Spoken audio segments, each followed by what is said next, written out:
चलो सीधी बात करते हैं। मैंने एक चीज नोटिस किया है कि जब हम लोग सोशल मीडिया खोलते हैं तो वहां पर करप्शन के वीडियोस काफी आते हैं। कहीं पे रोड गिर गया है तो कोई इसकी बात कर रहा है, कहीं पे पूरा पुल गिर गया है, या फिर कहीं पानी का सिस्टम फेल हो गया है, कहीं कोई पुलिस वाला घूस लेते हुए पकड़ा जा रहा है। बट आप लोगों ने कभी सोचा है कि ये सब चीज जो हम लोग देख रहे हैं वो तो नेता लोग भी देख रहे होंगे, हमारे देश को चलाने वाले भी देख रहे होंगे, लेकिन उनकी कुर्सी पर इसका कोई असर क्यों नहीं पड़ रहा है? हम लोग वीडियोस देखते हैं उसके, एक दूसरे को शेयर भी करते हैं और कुछ दिन तक आपस में चर्चा करते हैं, लेकिन कोई सवाल ही नहीं पूछता है नेता लोग से कि उनकी कुर्सी पर इसका कोई असर क्यों नहीं पड़ रहा है। सिस्टम चलाने वाले पर कोई असर ही नहीं पड़ रहा है। यहाँ पे सिस्टम का असली मतलब सिर्फ वो कोई मशीन नहीं है। सिस्टम का मतलब है अधिकारी, सरकार और हमारा डिपार्टमेंट जो इस देश को चलाता है। लेकिन अब सवाल ये नहीं है कि करप्शन हुआ है या नहीं हुआ है। सवाल ये है कि बार बार होने के बाद भी इन लोगों की कुर्सी पर कोई असर ही नहीं पड़ रहा है। हमारे सिस्टम चलाने वालों की कुर्सी पर कोई इसका असर नहीं दिख रहा है। जब हम रोज देख रहे हैं कि कहीं ना कहीं रोड धंस गया है, कहीं पूरा पुल गिर गया है, या फिर कहीं प्रोटेस्ट हो रहा है, तो इन सब चीजों का जो है असर कोई हमारे सिस्टम चलाने वालों पे बिल्कुल नहीं पड़ रहा है।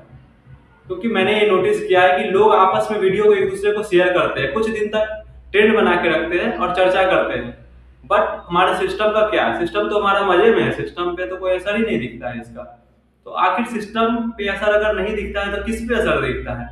मैं सोचता हूँ कि इसका असर स्टूडेंट का साल बर्बाद होने पे, क्योंकि अगर एग्जाम कैंसिल होता है स्टूडेंट का साल बर्बाद होता है, टाइम वेस्ट होता है।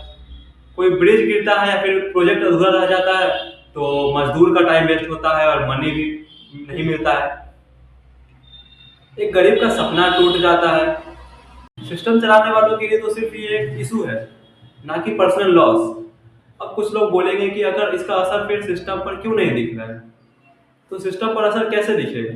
क्योंकि उनकी तो कुर्सी सेफ रहती है, उनका पोजीशन पूरा सेफ रहता है, सैलरी टाइम पर मिलती रहती है और प्रमोशन टाइम टू टाइम मिलता ही रहता है, तो उनकी कुर्सी पर तो इसका कोई असर दिखेगा नहीं। इसलिए फेलियर के बाद भी किसी का पर्सनल लॉस नहीं होता, और यही सबसे बड़ी प्रॉब्लम है। जब तक किसी का पर्सनल लॉस नहीं होगा तब तक हमारा सिस्टम नहीं सुधरेगा। अगर रोड गिरने पे किसी की अथॉरिटी जाती, अगर करप्शन होने पे किसी का पावर जाता, तो आज हालात कुछ और होता हमारे देश का। नुकसान जनता का होता है, बट सिस्टम अपना मजे में है। अगर आप भी सोचते हो कि हमारे सिस्टम को इन सब चीजों का जवाब देना चाहिए, तो इस चैनल को फॉलो करके जाओ, क्योंकि यहाँ सिर्फ सच नहीं बल्कि सच का असर भी बताया जाता है। ज्यादातर आम इंसान जो है इन सब चीजों के बीच में नहीं पड़ना चाहते, क्योंकि उनके पास पावर, कनेक्शन, पैसा नहीं होता है। उनका तो सिर्फ जल्दी का नुकसान होता है और वो न्यूज देखते हैं और एक दूसरे तक पहुंचाते हैं। ये वीडियो किसी नेता के खिलाफ नहीं है, बल्कि ये एक अकाउंटेबिलिटी के खिलाफ है कि हमारे देश को जो सिस्टम है वो किस तरीके से काम कर रहा है।